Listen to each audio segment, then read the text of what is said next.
একদমই দায়িত্বজ্ঞানহীনতার পরিচয়। আমি তারপরে একটা ফেসবুকে স্ট্যাটাস লিখেছিলাম যে মনে হয় সবারই একটা এক্সপায়ারি ডেট থাকে।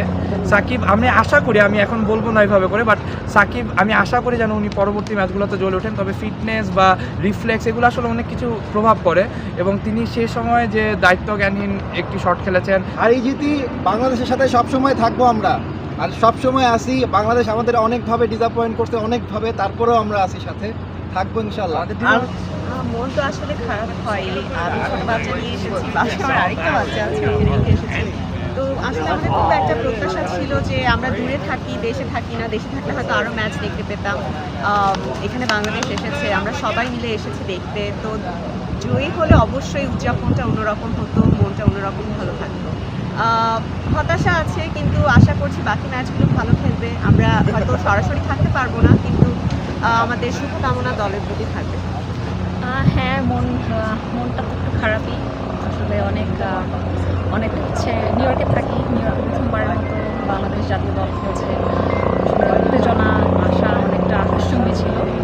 তো সেটা অনেকটা নেমে গেছে আর কি। এখন মন খারাপ, আর বারবার মনে হচ্ছে যে একটা জেতা ম্যাচ ছিল, জিততে পারতাম। সব কিছু অনেকগুলো কারণ আছে, জিততে পারলে বাংলাদেশ জিতলো, বাংলাদেশ আশা করি শুভকামনা। সুপার 8 ইনশাল্লাহ আমরা যাবো। এটা নিয়ে নেদারল্যান্ড নেপাল দুইটার ম্যাচই জেতা উচিত।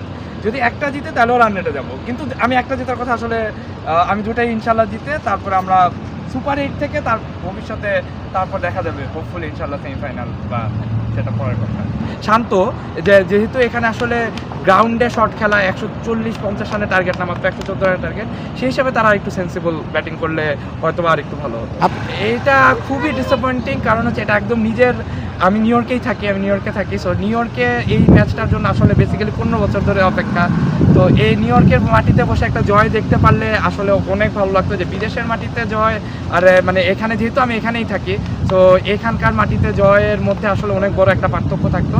তো সেই ডিসঅ্যাপয়েন্টমেন্টটা থাকবে। আমি ফ্লোরিডাতে যখন বাংলাদেশ ওয়েস্ট ইন্ডিজের সাথে খেলতে এসেছিল, সেখানে 2টো টি-20 আমরা জিতেছিলাম, আমি সেখানে মাঠে ছিলাম। তো তখন হয়েছিল যে মাঠে বসে আমি জয় দেখতে পাচ্ছি, এবং আমেরিকাতে সেই অনুভূতিটা আসলে আজকে শুধু আমি না, আজকে আবার 24,000 বাংলাদেশি দর্শক ছিলেন, এবং আমি দেখছিলাম যে আজকে 24,000 সামথিং 358 জন দর্শক মানে আজকে অ্যাটেন্ডেন্স। আমার ধারণা 58 জনও সাউথ আফ্রিকান ছিল না। সো সকল বাংলাদেশিরা সেই চেষ্টা, মানে সেই জয়ের আশায় এসেছেন। সবাই ডিসঅ্যাপয়েন্টেডের সাথে আমি বলবো যে কিছু একটা প্রাপ্তি থাকতে পারে, কারণ মানে হারাটা একদম খুব খারাপভাবে হার হয়নি।